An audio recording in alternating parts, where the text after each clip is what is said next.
Je pensais que tu allais me poser des questions. Ah, mais oui, mais c'est vraiment, moi, c'est comme ça, c'est rendu, en fait, non, ben oui, je peux faire une petite introduction, en fait, oui, excusez-moi, en Merci.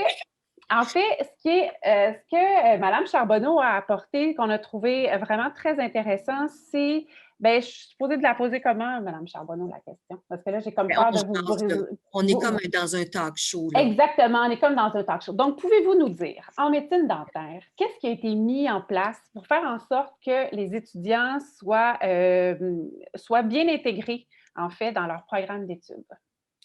Euh, Merci de l'excellente question. Donc,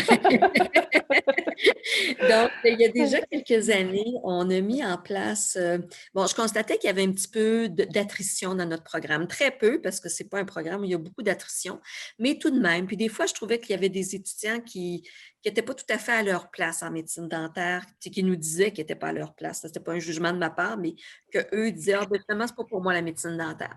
Donc, on a changé le programme pour le rendre plus intéressant dès la première année, qu'ils comprennent vraiment ce que c'est la médecine dentaire. On a mis donc beaucoup plus de formation dès le début pour qu'ils se sentent en médecine dentaire, donc parler de ce que c'est la médecine dentaire. Et rapidement, on s'est tourné vers nos amis du César, donc Mme Sabourin qui est ici et sa collègue Mylène Hazel. Voilà, merci beaucoup, qui viennent depuis déjà des années parler de l'engagement dans les études. Et on fait cette intervention-là très, très tôt, dès la première semaine, pour que les étudiants commencent à réfléchir sur ce que c'est travailler en médecine dentaire, vivre en médecine dentaire, ce que c'est un dentiste, ce que c'est leur vision du rôle du dentiste et comment on s'engage dans des études qui sont quand même très, très chargées. Donc, de travailler sur différents aspects. Je laisserai Josée intervenir à ce niveau-là. Donc, ça a été quelque chose de vraiment très pertinent qu'on a monté depuis je ne calcule plus le nombre d'années, Josée, qu'on fait ça en trio, mais c'est vraiment très intéressant. Les étudiants apprécient ça, de prendre ce temps de réflexion en début d'année. Et ce qui est intéressant, c'est qu'on le refait aussi à la fin de la session pour voir l'évolution. De plus, ce qu'on fait avec nos étudiants, c'est que on s'arrange pour que dès la première session, ils rentrent déjà en clinique, qu'ils aillent faire déjà de l'assistance. Donc, il y a tout un cours qui est monté de cette façon-là pour vraiment les amener rapidement en médecine dentaire, qu'ils puissent rapidement valider leur choix. Avec la COVID, maintenant, on est obligé de mettre en place rapidement des solutions pour l'an passé. Donc, rapidement informer les étudiants des protocoles COVID, pouvoir répondre à leurs inquiétudes que certains auraient pu avoir face au fait de travailler avec des patients en situation de COVID. Donc, on a fait des rencontres préalables dès le mois de juin pour expliquer le mode de fonctionnement, comment ça allait se passer, qu'est-ce qui allait être à distance, qu'est-ce qui allait être en présence, qui allait avoir des protocoles, etc. Parler d'immunisation, pas de la COVID dans ce temps-là parce qu'il n'y en avait pas, mais cette année, ça va faire partie de ça. Puis on a rapidement mis en place un espace studium accessible à ces étudiants-là pour avoir de l'information, déposer des documents, etc. Est-ce que je réponds à votre question? Oui, tout à fait, ça répond à la question. En fait, je suis comme rentrée rapidement dans le vif du sujet parce que, comme je disais, depuis ce matin, on est le même groupe depuis 9 heures ce matin. Et puisque vous, peut-être que même qu'il y en a à travers ce que vous venez de dire, ont pu faire des liens. Donc, de ce qu'on disait tantôt, dès le début, il y a quelqu'un qui disait ça tantôt, puis je ne sais pas si elle est encore là, Marie-Kim, par exemple en sciences infirmières, où est-ce que certains étudiants peuvent avoir de la misère à se projeter ou savoir qu'est-ce que c'est pour vrai être sciences infirmière. Je pense qu'il y a la même réalité en nutrition, hein, Alexandrine pourra témoigner aussi. Donc, c'est vraiment un bel exemple, en fait. Et puis, dans votre initiative, ce qui est bien aussi, ce que vous dites, c'est de s'associer au SAE. Parce que Oui. ce qu'on disait aussi ce matin, c'est qu'effectivement, il peut y avoir des limites à ce qu'on peut faire comme enseignant dans notre classe, mais de vraiment aller chercher. Moi, pour moi, ce qui était très important, c'est de rendre les attentes claires, de les préciser.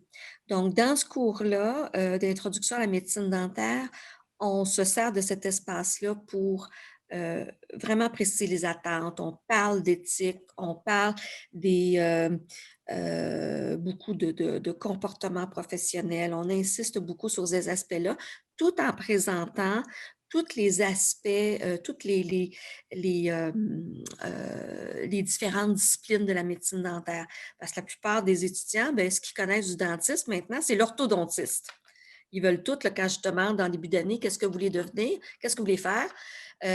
Orthodontiste. Donc, là, on aurait une classe d'orthodontiste presque complète. Puis là, au fur et à mesure de la session, là, ils découvrent les autres spécialités ou ils découvrent la médecine dentaire généraliste aussi qui permet de faire tout. Et ils trouvent ça intéressant. Donc, vraiment, la première session, ce cours-là sert disons, d'encadrement un peu, peut-être pas le bon terme, mais de référence aux étudiants sur ce que c'est la médecine dentaire.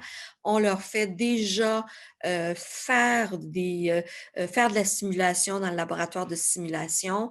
On leur montre des techniques, on leur apprend des protocoles, on les amène en clinique et après ça, ils commencent déjà dès cette session-là à travailler comme assistants d'autres étudiants seniors qui agissent comme mentors en même temps. Donc, ils apprennent beaucoup comme ça.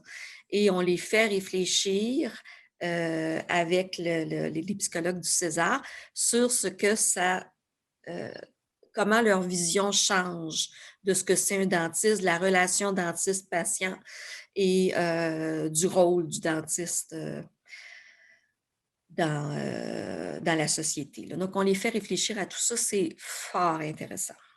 Ah oui, puis on est allé chercher le SAE, mais on est allé aussi chercher le centre de communication écrite. Parce que moi, j'étais aussi, disons, impressionnée des fois par les courriels que je recevais de type texto,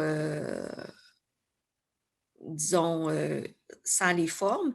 Donc, on a mis sur pied avec le centre de communication écrite à chaque année du programme, mais en première année, c'est la rédaction de courriels professionnels.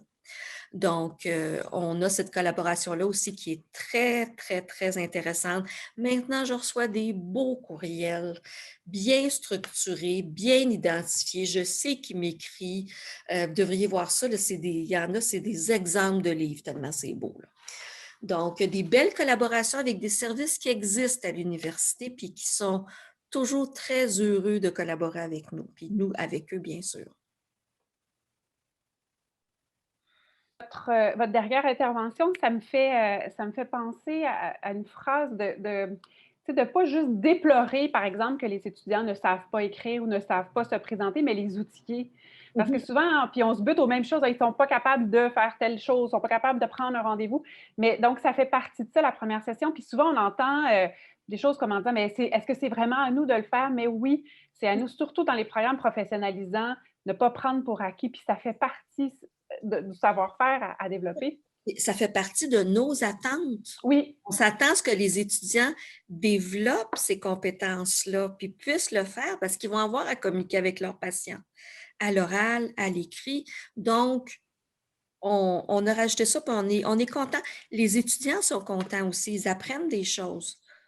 Puis, ils réalisent, moi, je vois la différence. On en a encore là, qui n'ont pas eu ce cours-là, là, qui finissent, là, puis on a les 3 cohortes qui l'ont eu, une grosse différence. Oui.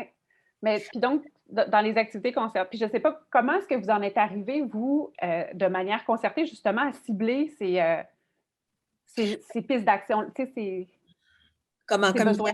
Comme Oui, en communication écrite, oui. Je me suis assise avec j'ai eu un petit moment où j'étais plus vice-doyenne, là. Je me suis assise avec le vice-doyen de l'époque qui m'avait demandé, bon, qu'est-ce qu'on va faire pour notre compétence communication? Donc, on a mis sur pied des jeux de rôle aussi pour la communication orale, mais j'ai dit, pour l'écrit, qu'est-ce qu'on fait? Alors, on a regardé ça, puis on a découpé ça en 5. Donc, la première année, c'est le courriel professionnel. La deuxième année, c'est la rédaction des notes cliniques, parce qu'ils commencent à utiliser le dossier patient. La troisième année, c'est la lettre de motivation et CV. Et après ça, ça va être la rédaction d'une histoire de cas. Comme des thèmes annuels là, que vous Oui, avez. oui, oui, oui. Donc, une progression pour le développement de compétences. Je marque toutes ces idées-là hein, dans le clavardage pour qu'on puisse, parce que c'est un peu ça aussi le but de la table ronde, de bonifier, d'aller chercher des bonnes idées. Une autre chose aussi qu'on a dit ce matin, c'est par exemple la communauté d'apprentissage qu'on met jusqu'au mois de décembre, parce que la pédagogie de première session, puis je pense que vous le faites vraiment bien en médecine dentaire, c'est pas juste les 2 premières semaines d'accueil. Non. C'est aussi donc de dire comment ça se rattache, puis c'est ce que vous disiez, vous faites comme une mesure un peu vers la fin du trimestre aussi, savoir où est-ce qu'ils sont rendus. Donc, de vraiment le penser aussi, concerté avec les personnes, mais aussi dans le temps, comment ça se... Mélanie, tu me disais qu'il restait 1 minute pour... On serait rendu à remercier Mme Charbonneau. Parfait. Donc, juste voir Nancy Primo, je vois vraiment la différence entre les étudiants de médecine dentaire et les autres. L'engagement est complètement différent. Donc, Mme Primo, qui est en quelle bibliothèque. Oui, parfait. Ben, donc, c'est ça, c'est intéressant de voir que la différence, c'est... Oui, je n'ai pas parlé de bibliothèque, mon Dieu. Mais c'est pas grave. on a une belle relation ensemble. Donc absolument, puis c'est la plus ancienne, d'ailleurs. Oui. Avant même le César, on avait mis sur pied les formations documentaires, naturellement avec la bibliothèque. Donc, c'est vraiment nos 3 partenaires de la rentrée, bibliothèque, César, centre de communication écrite. C'est-tu pas gagnant, ça? Alors, mais merci beaucoup. Méo est d'accord. Même Méo est d'accord. Il est approuvé par Méo.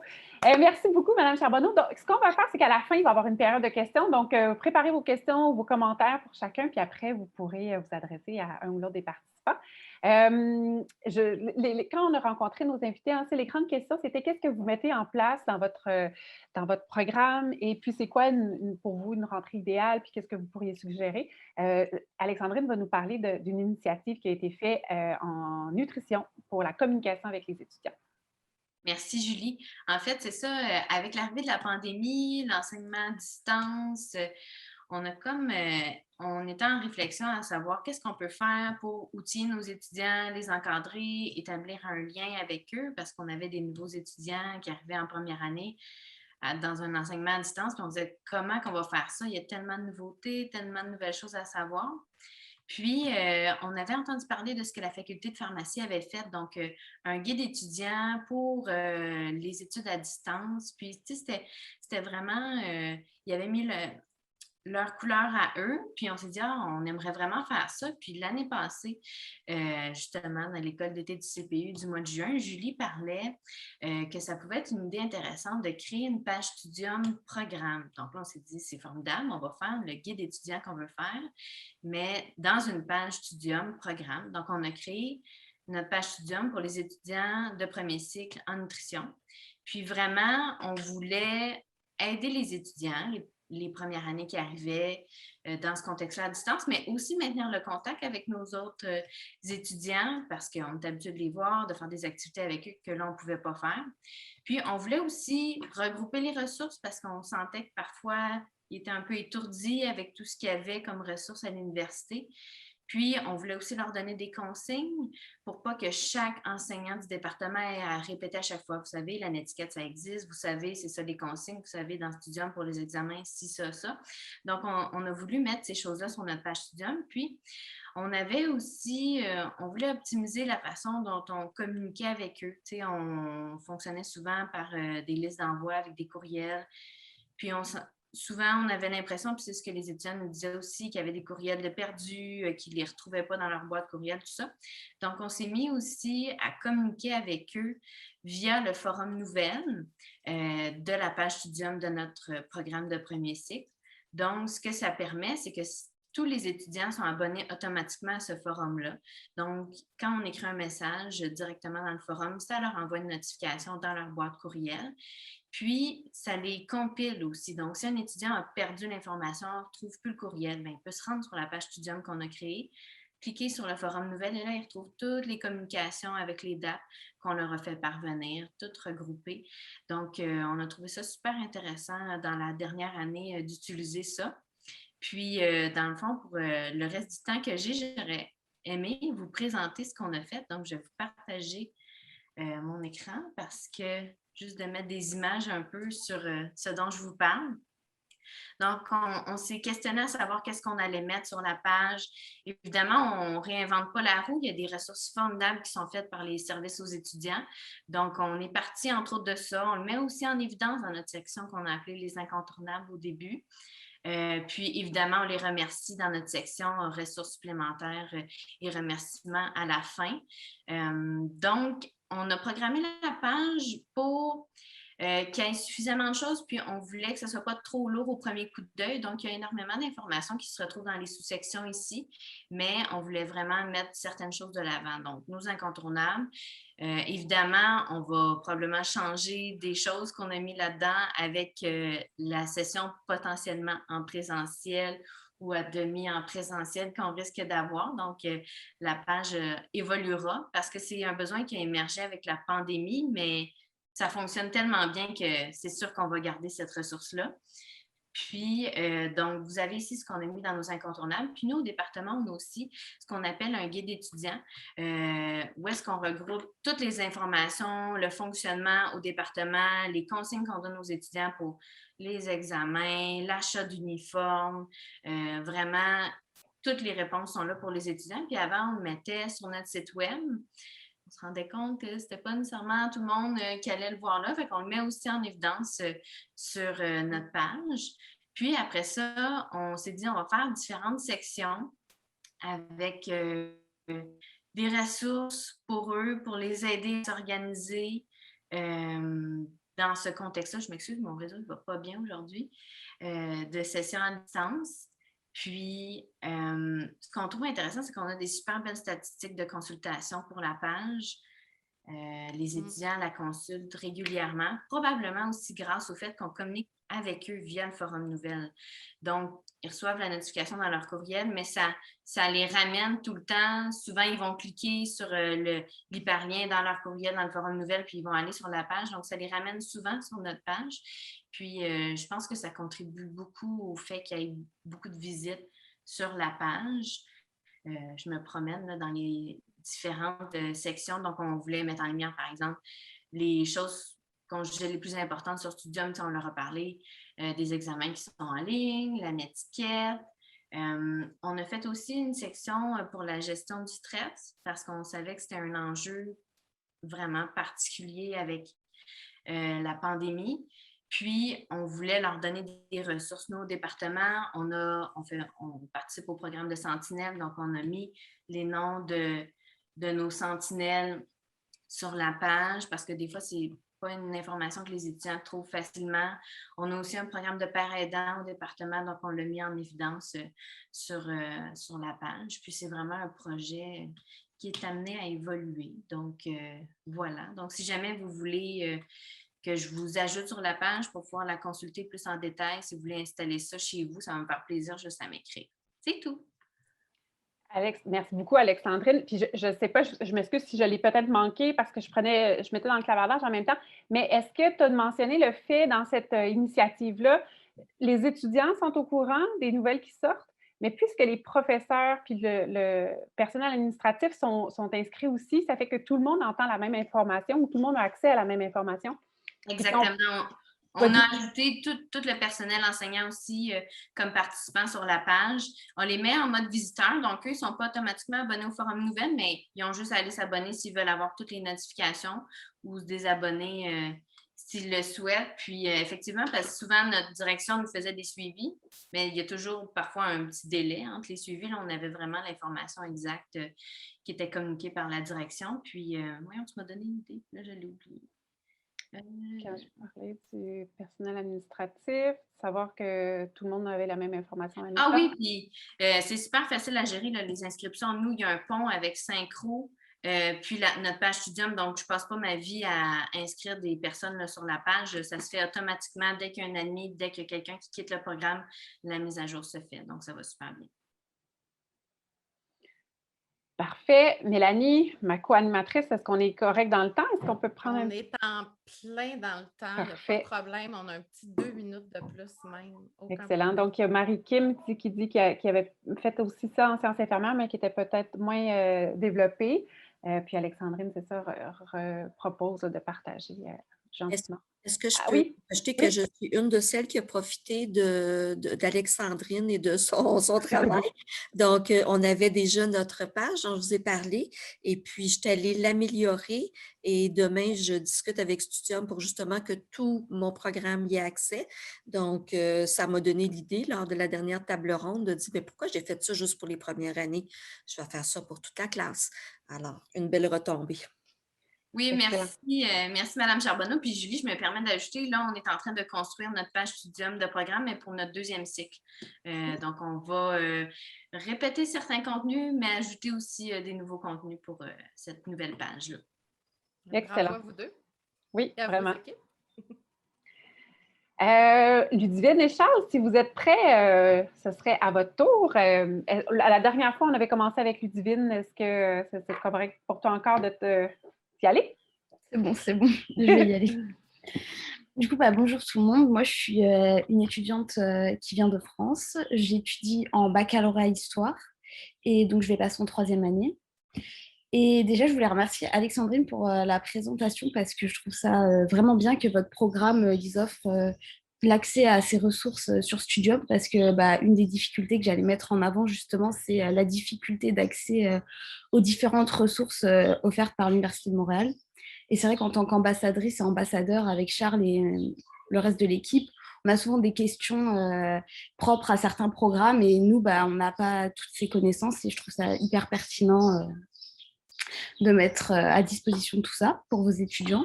J'aimerais bien que mon département le fasse aussi. Sinon, donc là, je suis là pour discuter donc, des différentes difficultés qu'on rencontre en tant que nouveau étudiant. Et donc, la première difficulté que je vais mettre en avant, c'est notamment le fait de ne pas vraiment savoir se servir des différentes plateformes qui sont offertes par l'université, notamment Studium, le centre étudiant, etc. Les étudiants, au départ, ils sont vraiment perdus dans toutes ces plateformes. Surtout en ce moment, on a plein de questions à ce niveau-là. Une autre difficulté qu'on a rencontrée, je pense, à tous les niveaux cette année avec la Covid, c'est la difficulté de concentration. Les cours de plus d'1h30, c'était assez long sur Zoom. C'était difficile de se créer un espace de travail, il y avait beaucoup de distractions, etc. J'avais un professeur qui avait mis quelque chose en place. Il enregistrait ses cours, donc qui étaient d'une durée d'1 heure. Et après la visualisation et la prise de notes éventuelle du cours, on se rencontrait sur Zoom pour discuter du cours qu'on venait de visionner et poser nos questions, travailler sur des sources primaires et secondaires par la même occasion, vu que je suis en histoire. Et je trouvais ça, c'était vraiment très, très bien parce que du coup, ça permettait également de pouvoir discuter avec d'autres étudiants.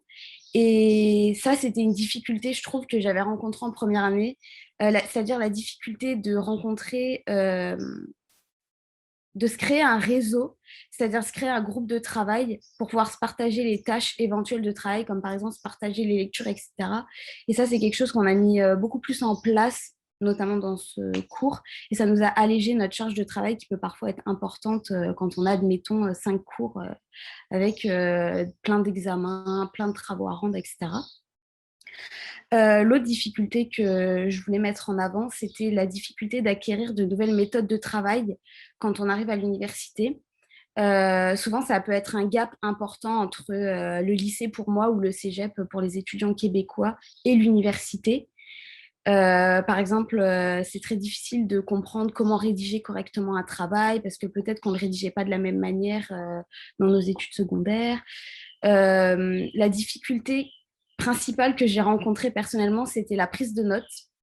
J'avais l'impression que quand mon professeur parlait, il fallait que je note absolument tout. J'avais du mal à cibler ce qui était important, ce qu'il fallait peut-être laisser de côté, etc. Du coup, je me mettais une masse de travail immense parce que je recopiais absolument tout de ce que le prof disait. Puis petit à petit, en posant des questions au professeur et surtout en abordant ma difficulté, j'ai su qu'il ne fallait pas tout noter et j'ai appris à cibler ces parties-là importantes du cours. Et du coup, je pense que c'est quelque chose qui serait important en tant que professeur de parler dès le début de l'année, c'est-à-dire du temps personnel qu'on doit mettre pour chaque travail, chaque cours, peut-être revenir sur ce que le professeur attend dans chaque devoir, ne pas hésiter à le répéter, et puis expliquer comment prendre des notes efficacement le plus rapidement possible, que ce soit à l'ordinateur ou à la main. Qu'est-ce que j'avais noté d'autre? La charge importante de travail, ça, je l'ai noté. Après, ça, c'est propre à chaque cours, à chaque professeur, bien évidemment. À chaque programme aussi, je pense. Sinon, je pense que j'ai fait... une minute, Ludivine. Je pense que j'ai fait le tour. Ah oui, et aussi la difficulté, des fois on n'ose pas parler aux professeurs, on a du mal à aller vers nos TG2, vers nos professeurs, du coup on reste avec nos petites problématiques, on a peur que nos questions soient bêtes.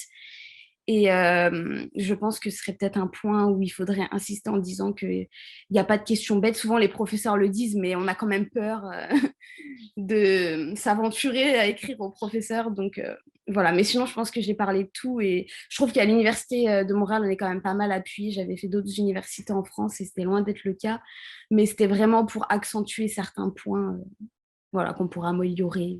Mais dans l'ensemble, je suis quand même satisfaite de mon parcours.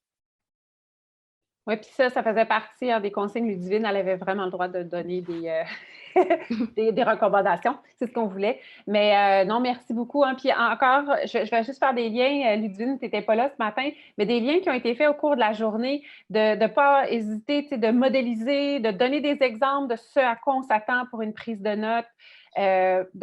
Puis d'autres choses, on parlait de la relation aussi avec les étudiants, à quel point c'est important dans la motivation. Donc, justement, toi, tu disais soit de créer un environnement où est-ce qu'on se sent en sécurité, hein, de poser des questions, de se tromper, d'avoir l'air bête. On est là pour ça, on est là pour apprendre. Donc, ça vaut vraiment la peine de réexpliciter ça dans votre entrée en matière, là, dans vos cours. Merci beaucoup. Charles, je te donne la parole.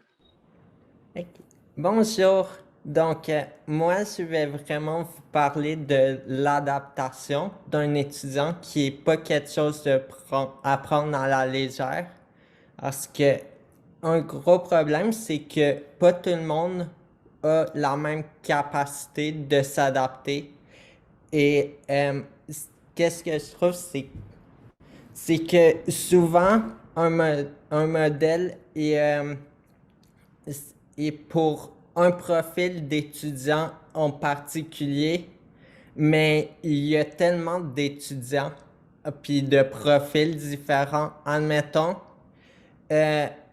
moi, j'ai oublié de dire, je suis en cinéma. Mais admettons, moi, je suis au sèche pour ma dyspraxie et mon déficit d'attention. Puis, donc, je dois m'adapter différemment, admettons, qu'un étudiant qui vient du cégep ou même un étudiant qui vient du cégep, mais qui n'était pas en cinéma. Parce que, ouais, c'est ça. Oui.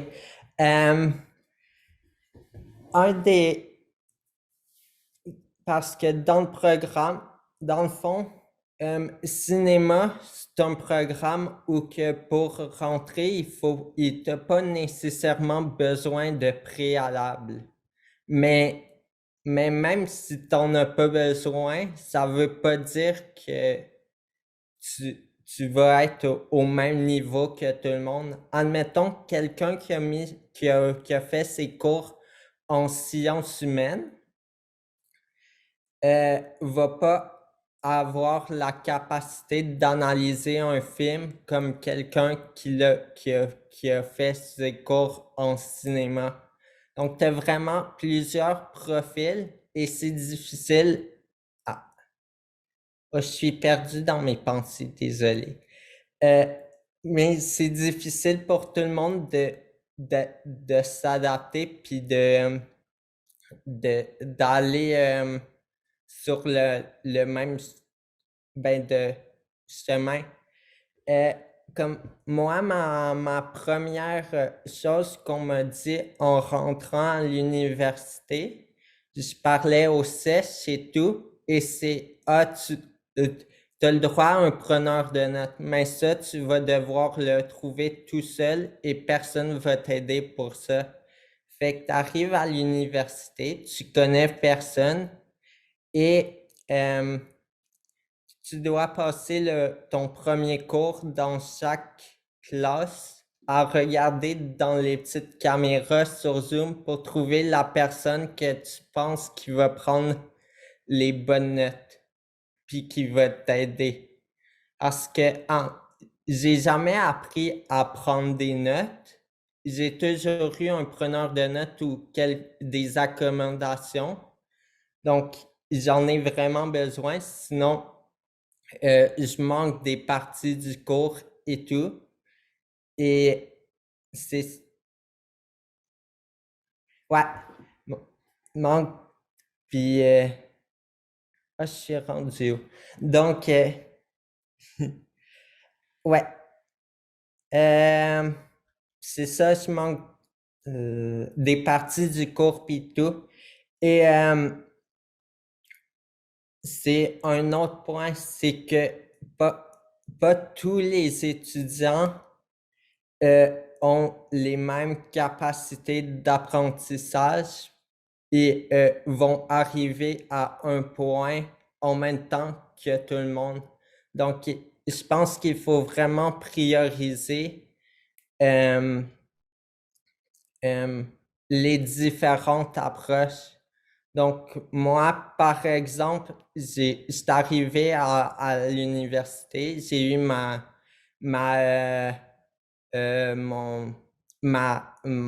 séance d'information, mais après, j'ai été laissé dans le vide, puis il fallait que je crée mon chemin avec pas vraiment beaucoup d'aide. Donc, et là, l'université, c'est que en tant qu'étudiant du cégep, tu arrives à l'université et l'Université de Montréal est quand même imposante. Les gros buildings et tout ça.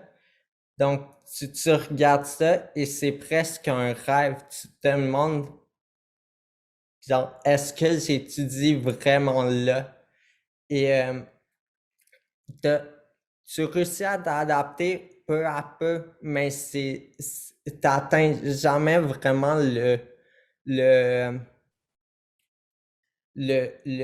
un niveau d'excellence par manque de soutien. Puis il y a toujours plein de choses qui changent. Admettons, en ce moment, je suis un peu stressé encore pour la session d'automne, vu que c'est le retour en présentiel et tout. Les étudiants qui sont rentrés à distance complètement et se sont pas encore adaptés à la vie de campus. J'ai eu des cours sur le campus, des activités d'exploration et tout, donc je connais le campus, mais j'ai jamais vécu admettons, aller de 5 minutes 10 minutes de pause, il faut que tu t'ailles d'un cours à l'autre, puis ils sont peut-être pas nécessairement sur le même campus. Donc, c'est tout ça. Il y a plusieurs stades d'adaptation, puis même si je sais que l'université t'est rendu un adulte, c'est toi qui es supposé d'être responsable de tout, puis qu'on va plus te tenir par la main. Mais souvent, l'étudiant n'a pas besoin d'être tenu par la main, mais plus d'avoir une petite tape dans le dos qui va lui dire tout va bien aller, puis même si on n'est pas toujours là, mais tu as plein de services vers qui tu peux te retourner. Bien, merci beaucoup, Charles. Tu résumes super bien, en fait, beaucoup de choses qui ont été dites ce matin, encore une fois, sur les attentes. Pas les attentes, excuse-moi, sur pas les obstacles. Voyons, le mot m'échappe. sur les défis. Les défis, après, ce qui attend. Les étudiants doivent s'adapter. Hein? Exactement. Puis ce que je trouve intéressant aussi, aujourd'hui, on parle de pédagogie de première session, mais ce que Charles amène aussi, c'est que même si des étudiants, ce n'est pas leur première session, il va y avoir un défi à l'automne 2021. Donc, de vivre physiquement sur un campus. Donc, ça, c'est des adaptations à faire. Puis, tu sais, ce que tu disais, des fois, on l'entend beaucoup, là, les étudiants, on ne va plus les prendre par la main, mais ce n'est pas ça. Ce n'est pas une question de les prendre par la main. C'est une question de modéliser, c'est une question d'expliciter c'est quoi nos attentes. On reparle à la première session. Ce que Ludivine disait, là, des fois, pour nous, c'est évident comment prendre des notes, mais juste prendre du temps. Et puis, ce qui vaut la peine en action concertée, c'est peut-être de cibler les cours dans lesquels vont être peut-être un peu plus modéliser certaines choses. Tu sais, par exemple, s'il y a une plateforme Studium, peut-être que ce n'est pas tous les enseignants qui ont besoin de passer par là. Alors, vraiment, merci beaucoup, Charles. On va passer à José Tabourin, puis après ça, on viendra avec l'intervention de Mme Charbonneau qui est dans le clavardage. José. Oui, alors bonjour tout le monde. Ça me fait plaisir, comme je disais tout à l'heure, d'être avec vous et je vais vous situer un petit peu mon intervention pour dans la table ronde pour échanger, là, mais pour que vous sachiez un peu ça ressemble à quoi notre service, juste pour vous donner un peu une idée. Moi, je suis psychologue en soutien à l'apprentissage. On est une équipe de 6. On a aussi 4 orthopédagogues avec nous, puis 3 neuropsychologues, parce qu'également, on fait des évaluations neuropsychologiques à l'université. Donc, voilà, fait que ça vous donne un peu le tableau. Peut-être, je pourrais vous dire, parce qu'on fait de l'intervention dans des ateliers, on fait de l'intervention, comme aujourd'hui, dans le fond, on participe à des projets et on fait de la consultation individuelle aussi, mais ce qu'on a remarqué à travers tout ça, là, dernièrement, mais qui était déjà là, en fait, avant la pandémie, pour la pédagogie de première session, c'est cette idée de se sentir justement, il y a une adaptation, en fait, sociale, parce qu'il peut y avoir de l'isolement, il peut y avoir, c'était bien décrit tout à l'heure là, par les étudiants, donc il y a une adaptation sociale à laquelle les étudiants disent que ça les aide énormément quand cette dimension-là est comblée. Il y a une adaptation également aux nouvelles méthodes d'études et au métier d'étudiant à l'université. J'ai participé à une table ronde sur le métier d'étudiant au Cégep la semaine dernière dans le cadre de l'Association québécoise de pédagogie collégiale, puis on parlait de ce dont on parle aujourd'hui, le métier d'étudiant, expliciter l'implicite. Puis, on voyait que les profs de cégep travaillent beaucoup dans ce sens-là. Fait qu'il y a beaucoup d'étudiants qui arrivent avec quand même énormément d'acquis. Cependant, à l'université, dans chaque programme, il y a vraiment une adaptation nécessaire. C'est très différent.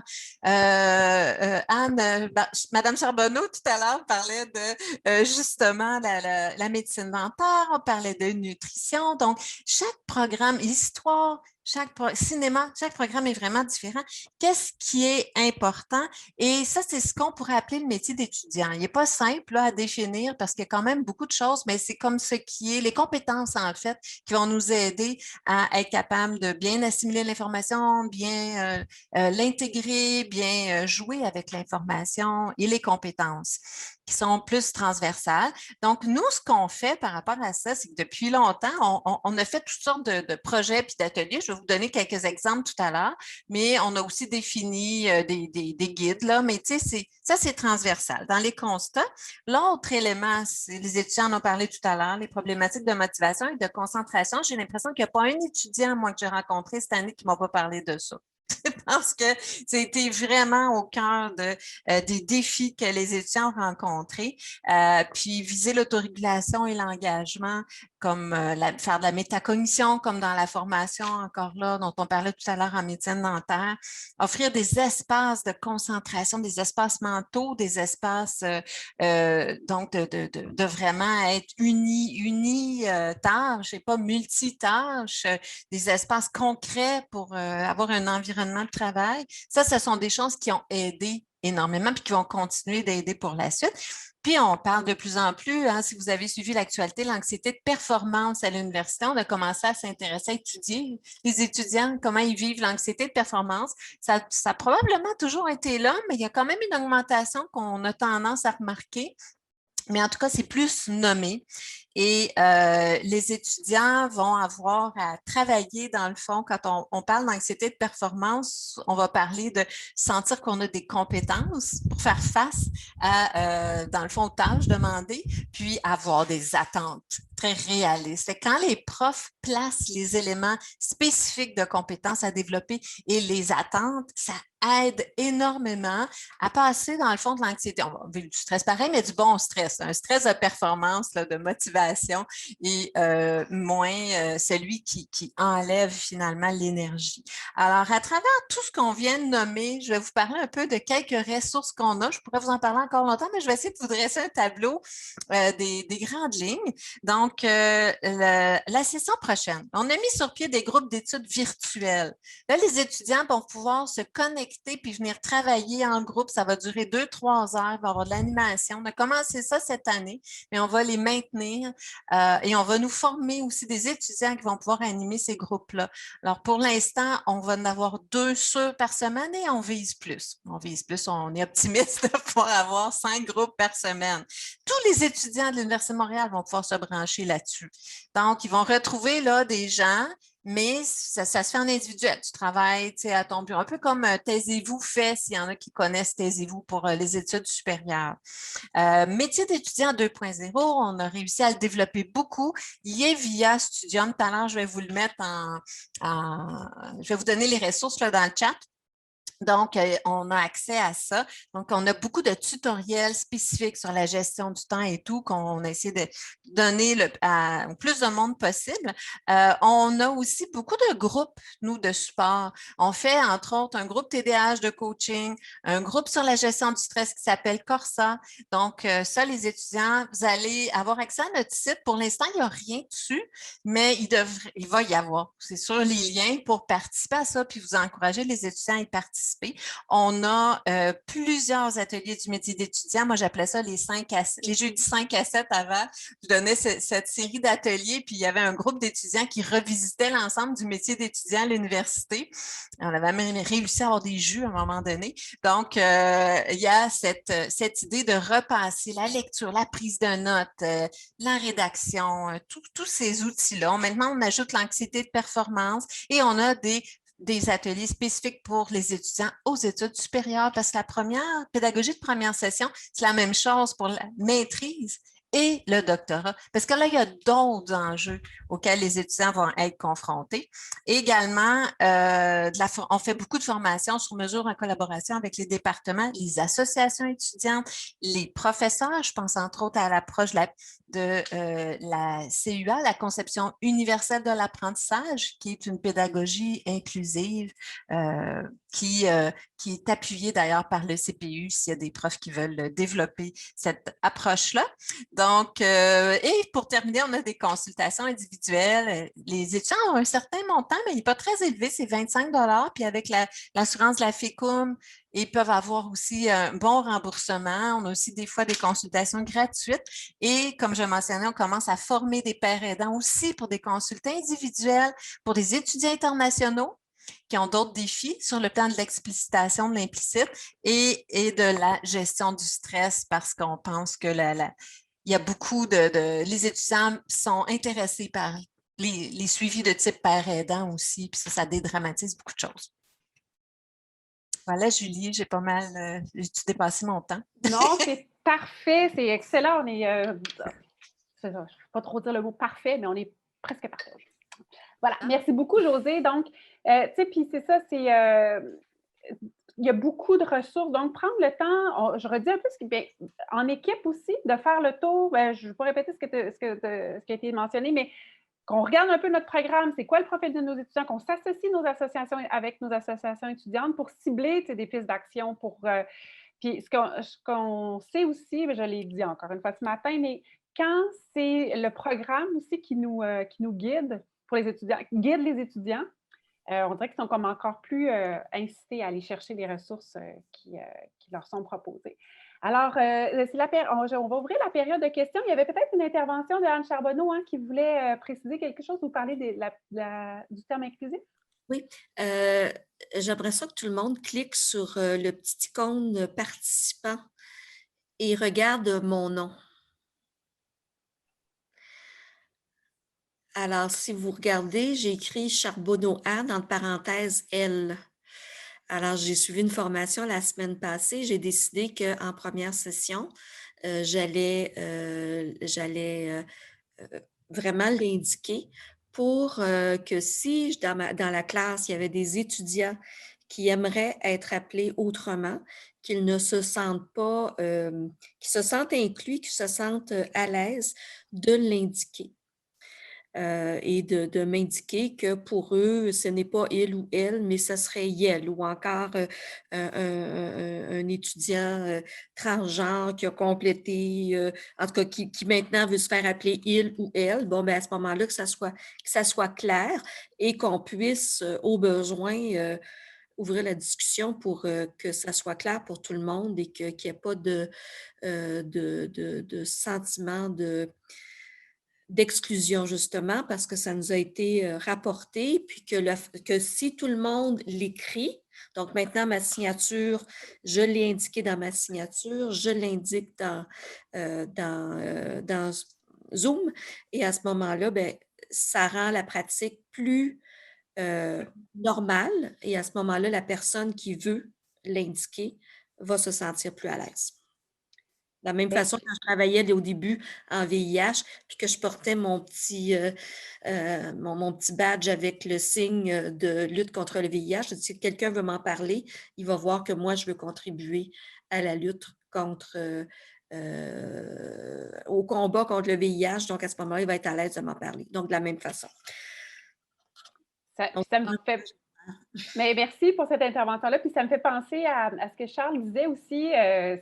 Quand on a rencontré Charles, moi, en fait, je savais que les étudiants pouvaient avoir des notes, puis je savais que c'est très important qu'eux fassent leur démarche. Mais en fait, quand on sait ça comme enseignant, c'est quelque chose aussi qui peut peut-être être nommé au début de la session en disant s'il y a des étudiants qui sont prêts à prendre des notes. En fait, quand on connaît tout ça, ça devient plus juste marginal, puis que l'étudiant est obligé, comme disait Charles, de fouiller dans sa caméra pour essayer de trouver quelqu'un, puis que lui a expliqué aussi à la personne preneuse de notes. Donc, je pense que merci, Anne Charbonneau. Un étudiant ne devrait pas sortir d'un cours en pleurant parce qu'il s'est senti non inclus. Non, tout à fait. Non, puis c'est ce qu'on veut, hein, la première séance de cours, il y a de la formation aussi, ça, sur la première séance de cours, que quand on sort d'une première séance de cours, il faut avoir l'impression qu'on n'est plus avec des étrangers puis qu'on va être dans un environnement sécure, en fait. Oui.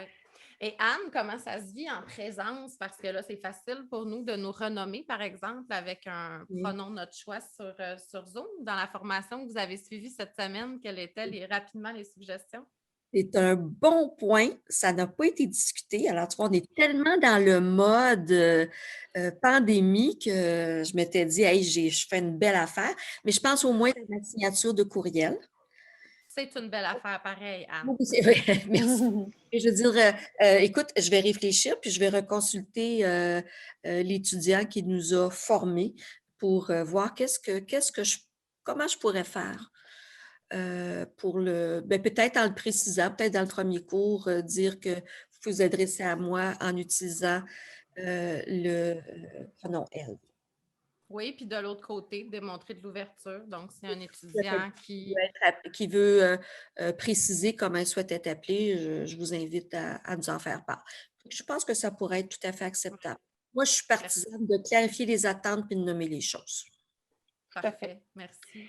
Merci. Donc, est-ce que vous avez des questions, des commentaires pour nos 5 invités?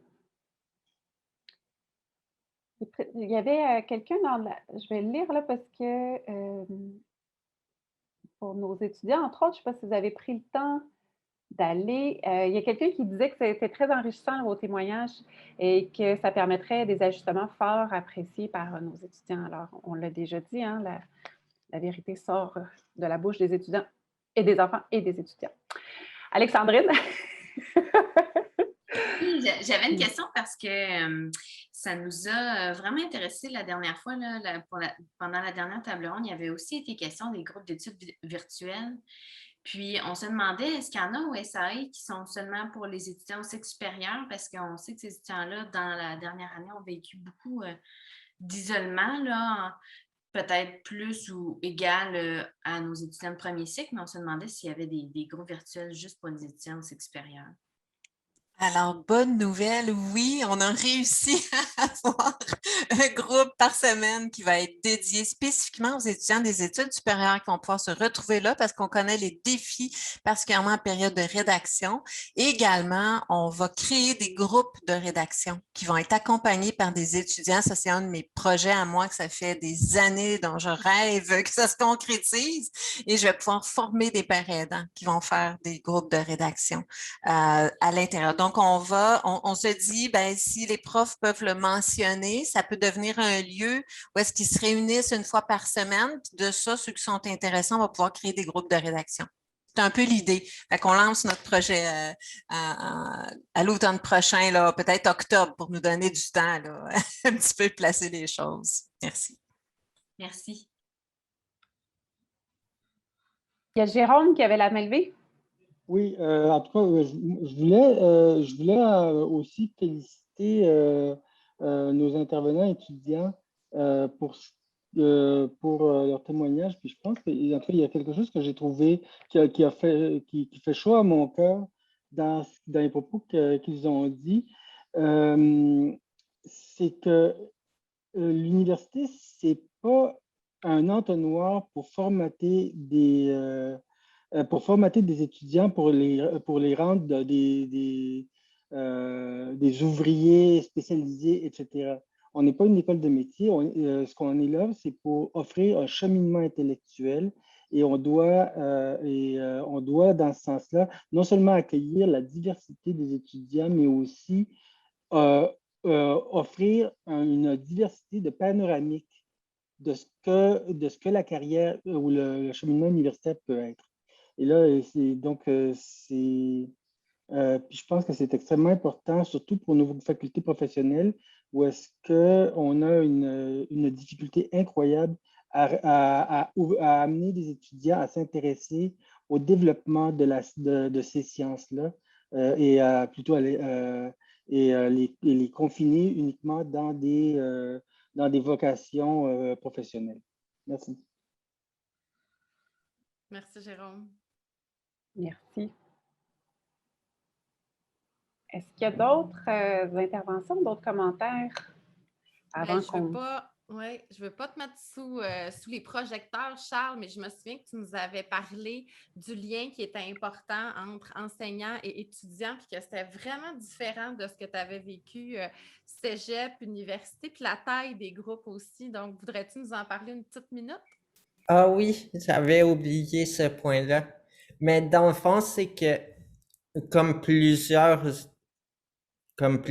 étudiants sûrement, je viens d'un petit cégep, puis on avait un petit groupe, donc tu connaissais vraiment tout le monde. Les enseignants, t'es avais à chaque année, c'était les mêmes enseignants.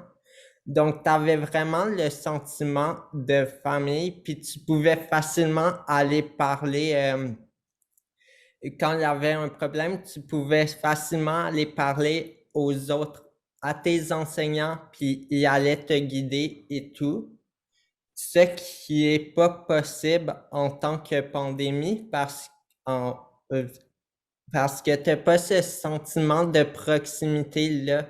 Et avec les groupes qui sont encore plus gros, admettons, j'avais des groupes de 120 étudiants, c'est pas facile d'avoir l'attention du prof.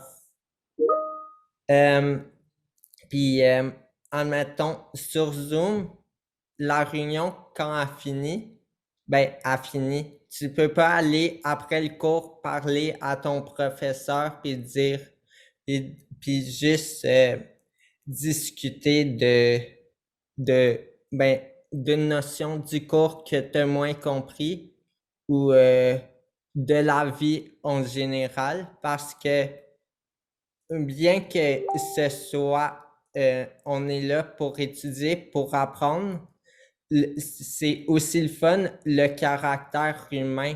Comme ça, je veux dire, c'est le fun de connaître ton prof, puis de savoir c'est qui autre que le monsieur ou la dame qui te donne une lecture en avant de la classe, puis qui te donne ta note à la fin puis qui te dit tu passes ou tu coules. Donc, c'est ça que je trouve qui manque. Puis, avec le retour en présentiel, oui, ça va peut-être être plus possible parce que on va pouvoir descendre puis parler aux profs, mais je me demande encore à quel point, parce qu'avec 126 étudiants qui veulent tous avoir un petit 5 minutes avec le prof, ben, t'as pas vraiment le temps. Ça ferait que le cours serait 1 heure, 2 heures de plus. Donc, c'est vraiment, il faut pas,